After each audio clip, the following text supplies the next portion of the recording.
আজকে ক্লাস 12-এর ইন্টিগ্রেশনের method of substitution করা মানে পরিবর্তন পদ্ধতি। আগের দিন আমরা ক্লাস 12-এর ইন্টিগ্রেশনের একটা ইন্ট্রোডাকশন দিয়েছিলাম। সেখানে আমরা বলেছিলাম যে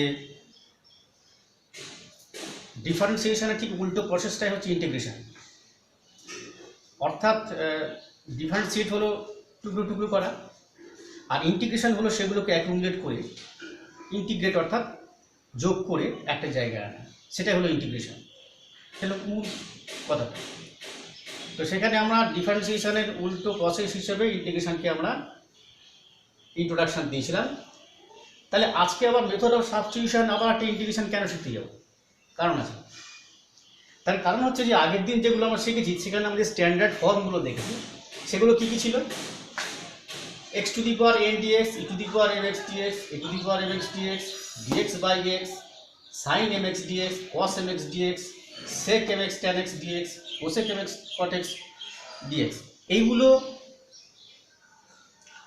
আমরা শিখেছি। কিন্তু এইগুলো ছাড়া তো আরও অনেক আছে, যেমন tan mx আছে। tan এর কী হবে? এর ইন্টিগ্রেশন কি হবে না? তাহলে এই স্ট্যান্ডার্ড ফর্মের মধ্যে আর বাকি যেগুলো করতে যাচ্ছি, অর্থাৎ এখানেও আমরা এই এফ এক্স ডিএক্সই বের করব। তাহলে পার্থক্যটা কি? এখানে এই এফ এক্সটা যেগুলো আসবে সেগুলো আর এই প্রিভিয়াসলি যেগুলো আমরা করেছি এই পরিচিতর মধ্যে নয়।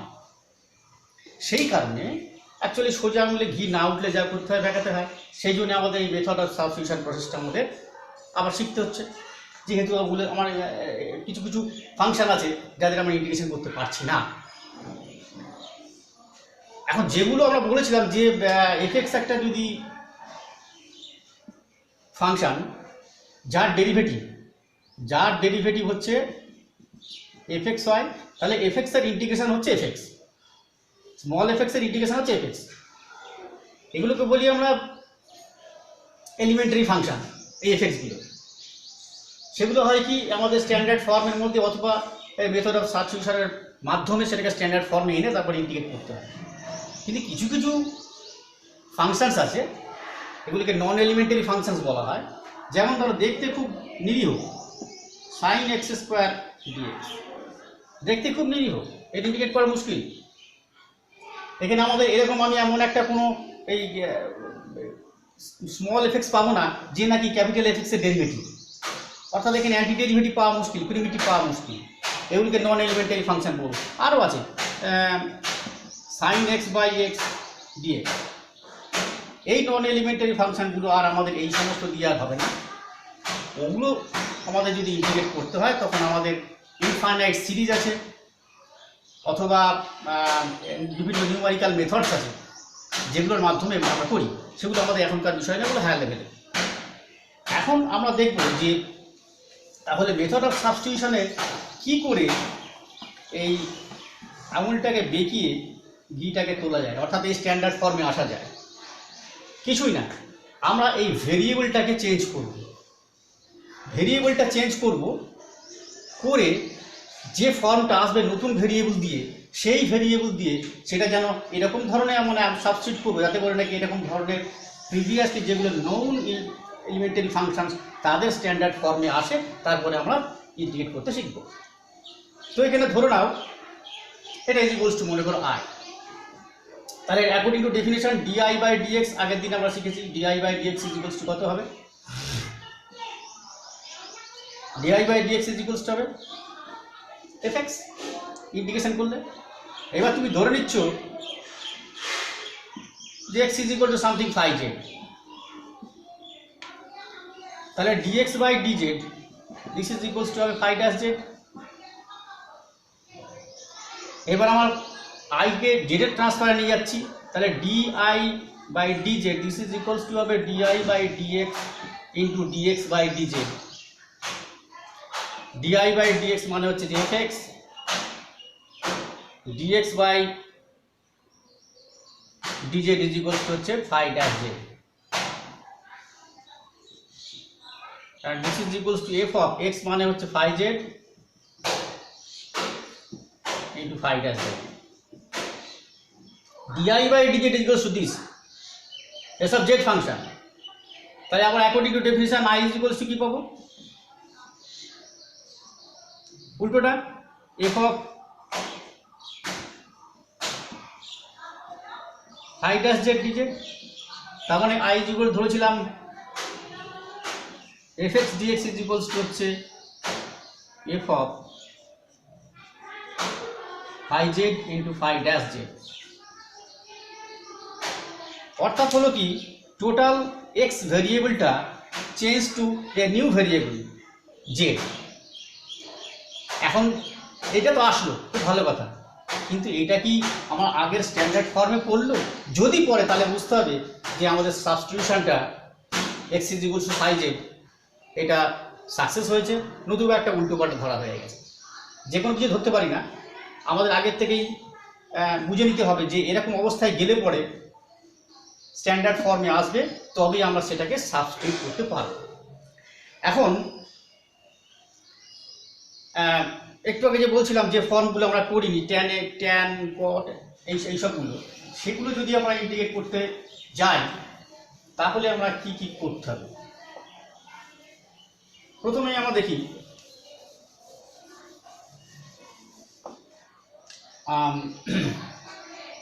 এই ধরনের ফাংশন কি করে করা যায়।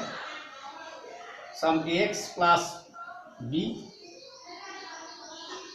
Whole to the power suppose 7 dx। এটা আমরা এলিমেন্টারি ফাংশনে করতে পারা যায়, অসুবিধা কিছু নেই। টু দি পাওয়ার 7টা ভেঙে দিলে পারে হয়ে যায়, সেটা লেবোরিয়াস জব হয়ে যাবে একটা। তারপর তাকে আমাদের যে অ্যালজেব্রা অফ ইন্টিগ্রেশন যেটা শিখেছি সেগুলো দিয়ে আমরা পর যেগুলো অ্যাডিশন আছে যোগ করে লিখবো, যেখানে বিয়োগ আছে বিয়োগ লিখবো, এখানে বিয়োগের কিছু নেই, সব যোগ হবে, আর যেখানে কনস্ট্যান্ট আছে সেটা বাইরে চলে আসবে, যেভাবে ইন্টিগ্রেট করা করে নেব। কিন্তু এই যে f of x plus b এই ফাংশনটা, এটাকে যদি ইন্টিগ্রেট করতে হয় তাহলে পরে এখানে আবার ধরে নেব x plus b is equals to z. যদি জেড ধরে নেওয়া যায় তাহলে বি তো 0 হয়ে যাচ্ছে। এবার উইথ রেসপেক্ট টু জেড যদি আমরা করি তাহলে আমরা পাবো a dx by dz this is equals to হচ্ছে 1। অ্যাকচুয়ালি এটা আমরা একবারে লিখে দিতে পারি a dx is equals to dz. মানে আমরা এই যে ইন্টিগ্রেশন যেটা করলাম f of f x dx this is equals to, এর আগে যেখানে লেখা ছিল সেটা যে এটা যেরকম ছিল f of phi z into phi dash z dz.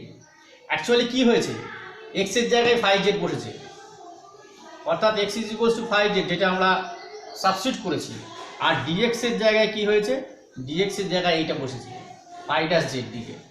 Dx is equal to phi dash z dz. অর্থাৎ সাবস্টিটিউশনের ক্ষেত্রে x is equal to phi z বসাতে হয়, dx is equal to phi dash z বসাতে হয়। এইটা আমরা দেখলাম।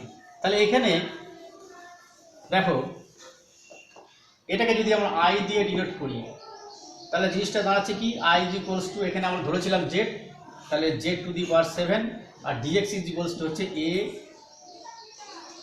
ডিএক্স ইজ ইকুয়াল টু হবে dx is equals to dz by a. একই লেখুন, পরের লাইনে লিখলে হতো ডিজেড বাই এ। এটা আমরা জানি 1 বাই এটা constant, z to the power 7 মানে আমাদের x to the power n dx ওর ফাংশনের মধ্যে পড়ে গেল, দ্যাট ইজ ইকুয়ালস টু হবে z to the power 7 plus 1 8 divided by 8 plus c, and this is equals to 1 by 8 a z to the power 8, z আমরা ধরেছিলাম এটা z তো ছিল না, যে আমাদের back to the power 8 back to are given variable, এটাতে আমাকে ট্রান্সফার করে দিতে হবে, and this is the answer. এইটা আমরা খুব সহজেই পেয়ে গেলাম। যদি আমরা এইটাকে টু দি পাওয়ার 7 এক্সপানশন করতাম তাহলেও হতো, but it was laborious job. যদি এখানে 107 থাকতো তাহলে কি হতো, তাহলে তো বিশাল ব্যাপার, 3 দিন ধরে করতে হতো ইন্টিগ্রেশনটা। তো তাহলে পরে এখানে এরকম ধরনের সাবস্টিটিউশন করার ফলে ওগুলো থেকে আমরা নিস্তার পাচ্ছি। এইবার দেখো, ধর এই ধরনের ফাংশন আছে, কীরকম e to the power x some function f x, এখানে হবে সাম ফাংশন অফ এর ডেরিভেটিভ এখানে ডিএক্স। কিছুই না, এগুলো একটা স্ট্যান্ডার্ড ফর্ম, এগুলো এমনি ভুলেও করা যায়, এগুলো শুধু মনে রাখবে। ধরি e to the power x fx is equals to z। এই যে e to the power x function এর সঙ্গে গুণ থাকা মানেই এই ধরনের ব্যবহারটা আগে থেকে ভেবে রাখতে হবে যে এরকম ধরনের হতে পারে, এর সঙ্গে যেটা ফ্যাক্টর হিসেবে আছে তার মধ্যে একটা ফাংশন থাকবে যার ফাংশনটা ডেরিভেটিভ থাকবে তার সঙ্গে অ্যাডিশন হিসেবে। এটা খুঁজে নিতে হবে। কারণ e to the power x equal z ধরে চোখ কান বুঝি e to the power x into fx equal z ধরতে হবে। সেই এখানে fx যাই থাক sin x something x by 1 plus x যা কিছু থাক, এটা যেগুলো চোখ কান বুঝি z ধরতে হবে। তাহলে আমরা কি পাচ্ছি, e to the power x এর হচ্ছে e to the power x plus fx এর হচ্ছে f dash x, দুটোরই dx আছে is equals to হচ্ছে dz, e to the power x common now fx plus f dash x dx is equals to হচ্ছে dz। দেখো পুরো ফাংশনটা এখানে হয়ে গেল। এটা যদি i ধরে নাও তাহলে জিনিসটা দাঁড়াচ্ছে i is equals to dz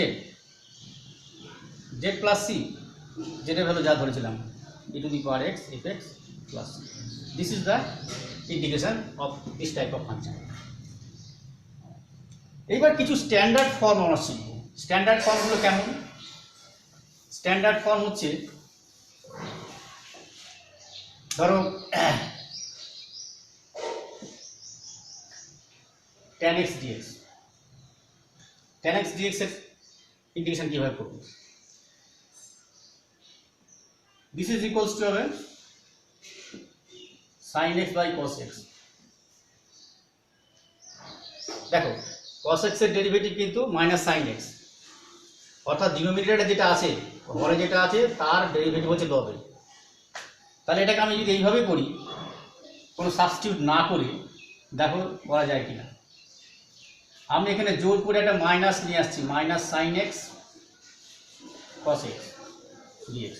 এখানে মাইনাস সাইন আনতে হচ্ছে বলে আরেকটা আমাকে অ্যাডজাস্ট করতে হবে। তাহলে আমি কেন আনলাম মাইনাস সাইনটা? কসের ডেরিভেটিভটা মাইনাস সাইন তাই।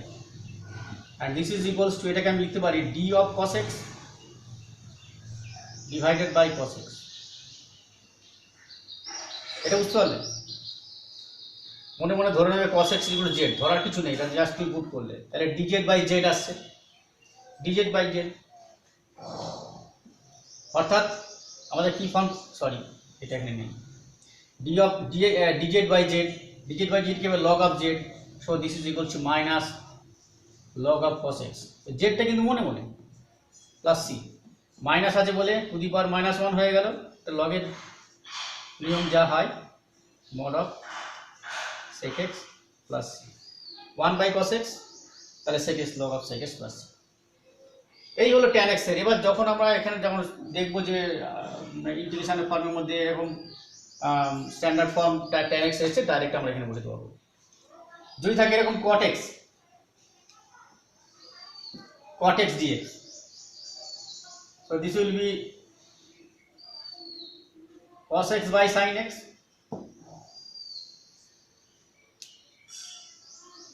এটা হয়ে যাবে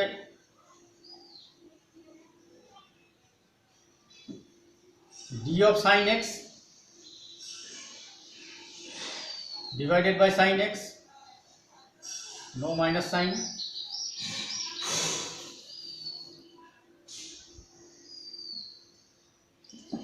this is equals to হয়ে যাবে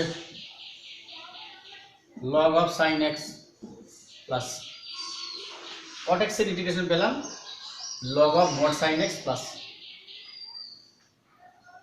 sec x এর আমরা শিখিনি, sec x dx এটা কি হবে?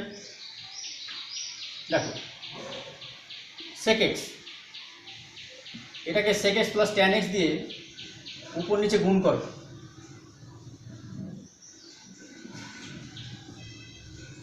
কিছুই না।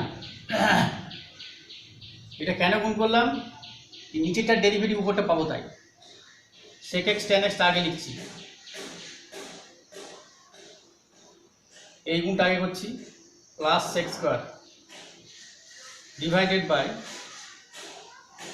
sec x plus tan x dx। sec x tan x কার ডেরিভেটিভ? sec x এর। tan x এর ডেরিভেটিভ কত? sec square x। তার মানে এটা আমরা লিখতে পারি d of sec x plus tan x divided by sec x plus tan x. So this will be হরের ডেরিভেটিভ লগটা আছে sec x plus tan x plus c, log of sec x plus tan x plus c car sec x এর derivative integration. এটা কিন্তু আলাদা একটা form আছে, সেই ফর্মটা হচ্ছে তোমার ত্রিকোণমিতি থেকে আমরা 11 শিখেছি যে sec x plus tan x equal to কত হতে পারে। যখন যেটা লাগবে কাজে তখন সেটা করতে হবে। আরেকটা ফর্ম বের করতে গেলে আমাদের সেই 11 জিনিস এটা করে নাও, 1 plus sine x divided by cos x. এটা যেমন লগ যদি তুমি এটা লাগবে তাহলে 1 plus sine x minus log cos x হয়ে যাবে। 1 প্লাস সাইন এক্স মানে কি cos x by 2 plus sin x by 2 তার হোল স্কয়ার, মনে আছে তো? এন্ড cos x মানে হচ্ছে cos square x by 2 minus sin square x by 2। একটা কেটে গেল, একটা কেটে গেলে এখানে থাকছে cos x by 2 plus sin x by 2 divided by এখানে cos x by 2 মাইনাস প্লাসটা কেটে গেলে তাহলে মাইনাসটা পড়ে আছে মাইনাস sin x by 2। এটা লব আর হরকে cos x by 2 দিয়ে ভাগ করো তাহলে উপরে হচ্ছে 1 প্লাস tan x by 2, এটা হচ্ছে 1 মাইনাস tan x by 2। 1 এর জায়গায় tan pi by 4 লিখো, tan pi by 4 plus tan x by 2,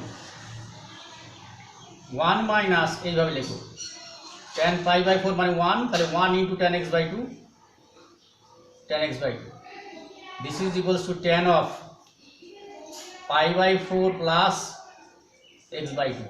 বহু জায়গায় কাজে লাগবে এই ফর্মটা। এই যে এখান থেকে এই পর্যন্ত ক্যালকুলেশনটা শুধুমাত্র ক্লাস 11 নয়, এই বহু জায়গায় কাজে লাগে। তাহলে sec x plus tan x is equals to আমরা পাচ্ছি tan of pi by 4 plus x by 2। so this will be another form, আরেকটা ফর্মে তুমি করতে পারো log of mod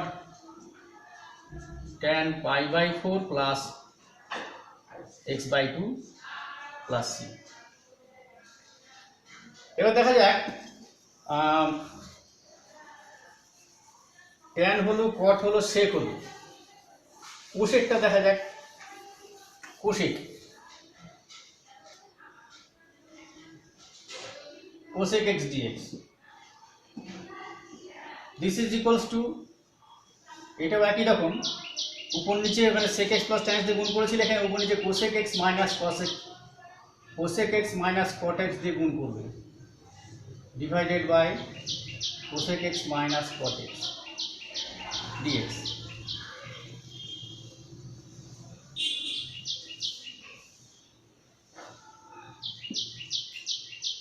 কোসেকের হলো কোসেক কট, তাই এই গুণটা আগে লিখছি মাইনাস কোসেক কট, আগে লেখাটা পরে লেখাটা ব্যাপার না, থাকলেই হলো plus cosec square x divided by এখানে cosec x minus cot x dx.